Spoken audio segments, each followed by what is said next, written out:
ఇక్కడనే నేర్చుకోవాలి. తర్వాత స్కూల్లోకి మన కాడిచ్చే పోవాలి, డబ్బులు ఎందుకు వృధా చేసుకోవడం. కాబట్టి ఇంకా ఏమేమి అవసరం ఉన్నాయో అవన్నీ కూడా చేయడం జరుగుతుంది. మీరందరూ కూడా పెద్ద ఎత్తున ఇక్కడికి వచ్చారు. తప్పకుండా నిన్న రాత్రి 9 గంటల వరకు పాపం వాళ్ళు చేసి నిన్న లేట్ అయినా కూడా 300 మంది దాకా వస్తే ఇంకా 400 మంది వచ్చారు.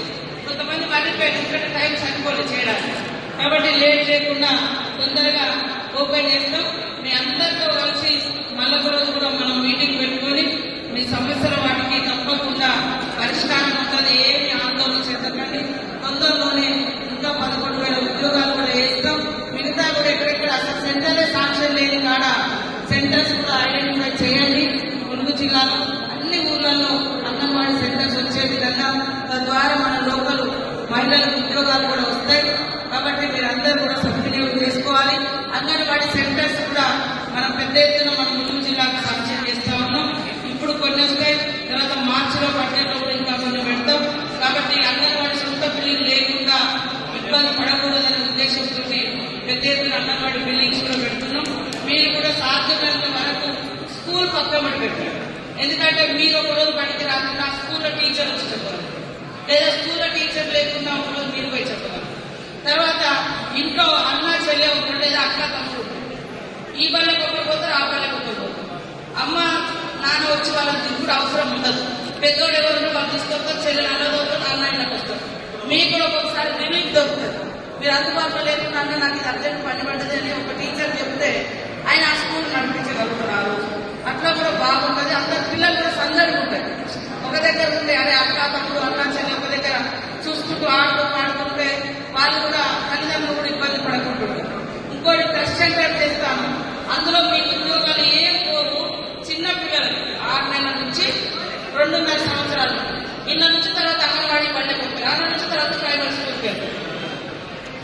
అది పెట్టడం మూలంగా కూడా 2 ఆడవాళ్ళకు ఉద్యోగాలు వస్తాయి. తర్వాత ఊర్లో ఉన్న ఆడవాళ్ళందరూ కూడా రోజు కూలికి పోవాలంటే ఈ చిన్న పిల్లల కోసం ఇంటికాడ ఉండాల్సి వస్తుంది. వాళ్ళని కూడా ఆడించేందుకు మన సిటీలలో పెడుతున్నారు కదా కేర్ సెంటర్స్ అని. అట్లనే మనం కూడా పల్లెటూళ్ళలో ఇట్లాంటి హెడ్కోటర్లలో పెట్టి, లేదా ఊళ్ళలో పెద్ద పెద్ద ఊళ్ళలో పెడితే వాళ్ళ పిల్లల్ని అక్కడ వేస్తే వాళ్ళు ఆడిస్తా ఉంటారు. ఆయమ్మలు అన్నం పెట్టి అవన్నీ చూసుకుంటాం. తల్లిదండ్రులు పని పోయి రాగానే మళ్ళీ ఇక్కడ నుంచి పిల్లల్ని తీసుకొని పోతాం. అట్లా తల్లిదండ్రులకు కూడా అరే అక్కడ వాళ్ళ సెంటర్లో ఉన్నారు మా పిల్లలు అని భరోసా ఉంటుంది. అంతే మీ పిల్లలే ఉంటారు. మీరు హాస్పిటల్ పోతే అక్కడ బయటకు వస్తుంది. మొన్న మాకు తెలిసిన అతను మా దగ్గర ప్రాజెక్ట్ నగర్ అని గోవిందపేటలో ప్రాజెక్ట్ నగర్ మా అయినా కూడా ఇక్కడ చిన్న ఖర్చులేక మేము అప్పటికన్నా అన్న ఏదో తీసుకొని నాకే కాదు అంటే పాపం ఏదైతే అదొక దగ్గర సాగైతే వస్తుందా వస్తా ఉంటారు.